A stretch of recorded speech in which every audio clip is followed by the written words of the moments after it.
السلام علیکم ویورز، کیسے ہیں آپ لوگ؟ ہوپ کہ سب لوگ ٹھیک ٹھاک ہوں گے۔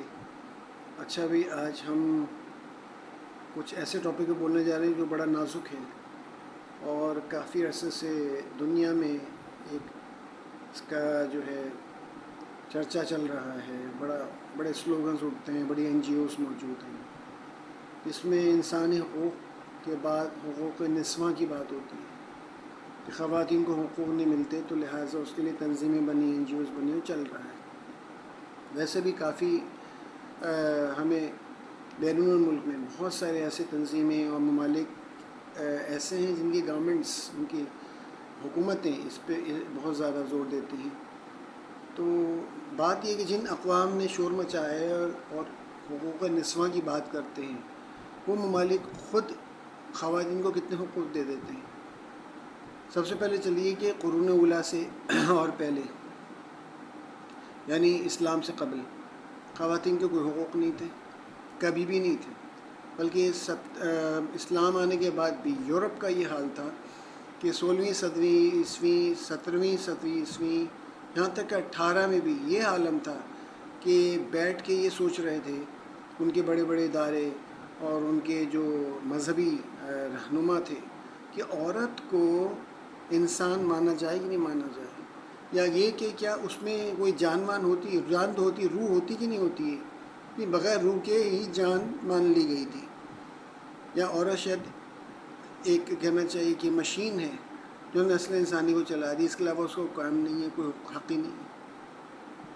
اسلام پہلا جس نے عورت کو حقوق دیے جائیداد میں، اور اس کے علاوہ سارے جتنے بھی منتے ہیں، بیٹی کی حیثیت سے، ماں کی حیثیت سے، بہو کی حیثیت سے، بیوی کی حیثیت سے، جائیداد میں حصہ دیا بالکل بھی نہیں تھا، اور اسلام نے دیا اس کو۔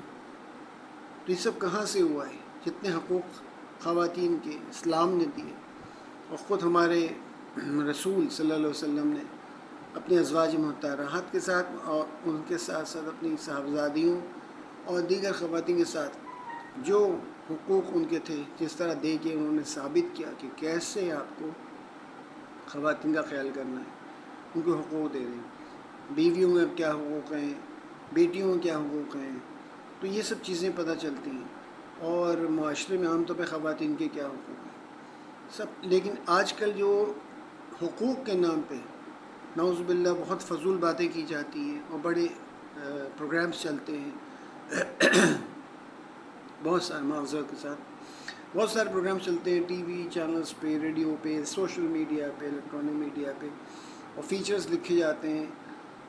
اس میں خواتین کے وہ حقوق کی بات ہو رہی ہوتی ہے جو کہ حقوق بنتے بھی نہیں ہیں، یعنی جو ان کو حقوق ملنے چاہیے ان کی وہ کوئی نہیں دلا سکا آج تک، صحیح معنوں میں دیکھا جائے۔ کوئی قانون نہیں، کچھ بھی نہیں، قانون بنایا جاتا ہے، عمل نہیں ہوتا، اور اس کو امپلیمنٹ نہیں کر پاتے اس قانون کو، یعنی اس پہ عمل درآمد نہیں کروا پاتے۔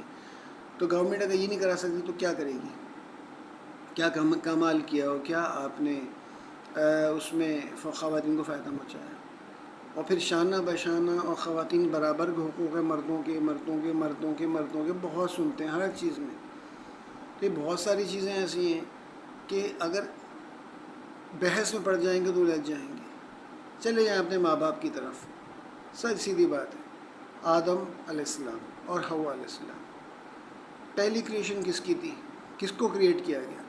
سب جانتے ہیں، کوئی انکار نہیں کر سکتا، کرے گا تو لا علم ہے، یا علم رکھتا نہیں ہے، یا وہ خام خواہ میں جانتے ہوئے بھی ایک بیکار کی بات کر رہا ہے، ایک نئی بحث چھیڑنا چاہ رہا ہے۔ آدم علیہ السلام، ایڈم، پہلے جو ہیں وہ مخلوق ہیں انسان میں، پہلے آدمی، اس لیے آدم کہلائے، اور حضرت حوا ان سے ہی، ان کے ہی وجود سے ان کو پیدا کیا گیا، ان کا جوڑا انہی سے ہی بنایا گیا، ان کے وجود سے، ان کو ان کی طرح سے، آدم علیہ السلام کی طرح سے حوا علیہ السلام کو نہیں بنایا گیا کہ جسم بنایا گیا اور پھر روح ڈال دی گئی، ایسا کچھ بھی نہیں تھا۔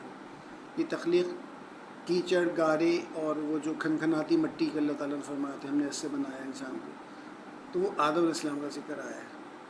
اچھا، اب جب آدم کو بنا دیا اور سب کچھ ان کو دے دیا، ان سے ہی ان کا جوڑا پیدا کیا، تو کون آیا؟ بظاہر افضل کون ہوا پھر؟ دیکھیں اللہ تعالیٰ نے فضیلت خود دی ہے، الرجال قوامون علی النساء، یہ قرآن میں موجود ہے، تو جائیں اس کی تفسیر پڑھ لیں، تفسیر بہت ہے ڈیٹیل میں۔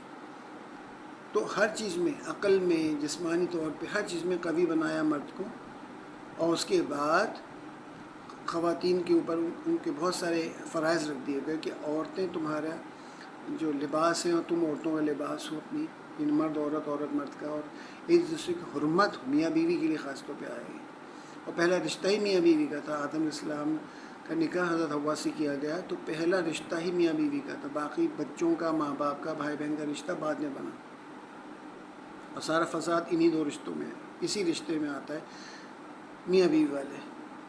تو بھائی جب بات ختم ہو گئی نا، اللہ نے کر کے بتا دیا کہ آدم ہیں، اس کے بعد حوا ہیں، کھانے پینے میں، پہننے اوڑھنے میں، ہر چیز میں حقوق برابر ہیں سب کے۔ یہ نہیں کہا کہ عورت آدھا کھائے تو مرد پورا ٹھونس کے کھائے بھر کر کے، لیکن ان حقوق کے علاوہ باقی معاملات جتنی جس کی ضرورت اور حیثیت ہے اس کے مطابق اللہ تعالیٰ نے بانٹ دیا۔ پورا قرآن شریف بھرا پڑا ہے اس بات سے کہ کیسے کیسے معاملات دنیا میں چلانے ہیں، اس میں جائیداد کے حصے، حقوق کے حصے، سورہ نساء بھری پڑی ہے، آپ ہر جگہ سے دیکھیں۔ کیا جب اللہ نے بتا دیا تو پھر اس پہ بحث کس بات کی؟ آج بھی خواتین کہتی ہیں ہم مردوں کا شانہ بشانہ مردانہ وار مقابلہ کریں گے۔ کیوں زنانہ وار مقابلہ کیوں نہیں کریں گی بھائی؟ یہ جملہ کیوں نہیں کہا جاتا؟ ہم مردانہ وار یوں کریں گے، زنانہ وار ہی بولا کریں نا۔ بیٹا کا لفظ سب کے لیے چلتا ہے، لڑکے کے لیے چل جاتا ہے، بیٹی کو لوگ بیٹا کہہ کے بلاتے ہیں، لیکن بیٹے کو بیٹی کہہ کے نہیں بلاتا کوئی، لڑکیوں کو ہی بیٹی کہہ کے بلائے گا۔ ایسا کیوں ہے؟ مین، انسان کے لفظ آتا ہے ایک ٹرم کے طور پہ، مین کائنڈ، وومن کائنڈ کہیں آیا ہے؟ وومن، جب وومن کہہ دیں گے عورت کہیں آیا ہے؟ نساء کہیں آیا ہے کہ جو دونوں آگے اس کے اندر؟ نہیں، مین کے اندر ہی آ رہا ہے۔ جب انگلش میں بھی اس طرح ہو رہا ہے تو سب کو ماننا پڑے گا، چاہے وہ کوئی بھی ہو، سب مانتے ہیں اس بات کو۔ مین میڈ، کیا مرد کا بنایا ہوا؟ نہیں، انسان کا بنایا ہوا۔ تو بات یہ ہے کہ جو اللہ تعالیٰ نے رکھ دی ہیں وہ معاملات ہیں، اور اگر خواتین کو ہمارے سے معلوم حقوق پتہ چل جائیں اپنے، تو واقعی مردوں کے لیے مشکل ہو جائے گی، اور مردوں کو سے معلوم پتہ جائے گی ان کے حقوق کتنے نہیں دیے آپ نے، تو ان کی مشکل ہو جائے گی۔ یہ دوسری شادی تیسری شادی کا سوچتے ہیں، یہ سوچنا ہی چھوڑ دیں گے، جان آدھی ہو جائے گی۔ اور مقصد کہنے کا یہ ہے کہ یہ جھگڑا زبردستی الجھانے کے لیے ڈالا گیا، جب لوگ اس میں الجھ جائیں اور اپنے مقاصد سے ہٹ جائیں، یعنی جب کسی کو اپنے مقصد سے ہٹانا ہو تو کسی اور کام میں لگا دو، اسی الجھن میں ڈال دو۔ یہ بڑا پرانا وتیرہ چلا آ رہا ہے، اور شیطان بھی یہ کام کرتا ہے، اور اس کے چیلے بھی یہی کام کرتے ہیں۔ تو خواتین اپنے حقوق کے لیے اتنا شور مچاتی ہیں، اگر اس کو صحیح معنوں میں اپنے کام کو سر انجام دے دیں اور ایسے سلسلے میں اس طرح سے چلیں جیسا کہ اسلام کہتا ہے، دین بتاتا ہے، معاشرہ کہتا ہے، معاشرہ اچھا معاشرہ، ایسا نہیں بد اخلاقی والا، میرا جیسے میری مرضی، یہ والا معاشرہ، یہ تو بہکاوے کی چیز ہے۔ بڑی عام بات ہے، مسلمان قابو میں نہیں آتے جب کب سے چلی آ رہی کفر و اسلام کی جنگ چلی آ رہی ہے، لیکن بات کیا ہے؟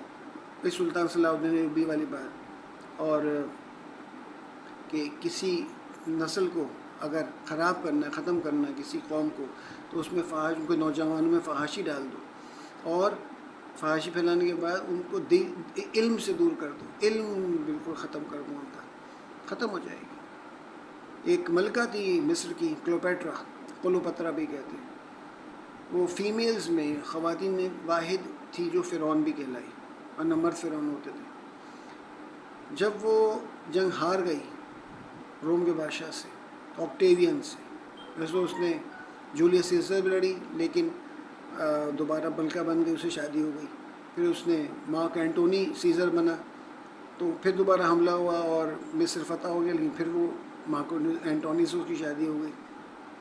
مختصر یہ کہ اب تیسرے دفعہ ہوا ہے، اور یوں بھی مر گیا جنگ میں مارک اینٹونی۔ تو آکٹیوین جو جولیس سیزر کا بھتیجا تھا وہ آیا، تو وہ پتہ تھا اب سب ختم، تو سب نے پوچھا اس کے لوگوں نے کہ ملکہ یہ بتائیے کیا بچانا ہے، دولت یہ وہ، انہوں نے کہا سب کچھ چلا جائے گا، کچھ نہیں بچ سکتا، اور سب آ بھی جاتا ہے، سب کچھ چھوڑ دو، جو مفتوحہ ہم ہیں اس وقت، جو فاتح آ رہے ہیں وہ سب لوٹ لیں گے، ہم روک نہیں سکتے، ایک چیز بچا لو، مصر بچ جائے گا، نسلیں بچ جائیں گی۔ ان کا کیا؟ ان کا لائبریری، کتابیں، کتب، علم بچا لو ہمارا۔ اور واقعی ہوا کہ اس کو چھکڑوں میں جو بھر بھر کے پھر بھیجا گیا، کہاں محفوظ کیا گیا، جو ہمیں آج ہاتھ لگا۔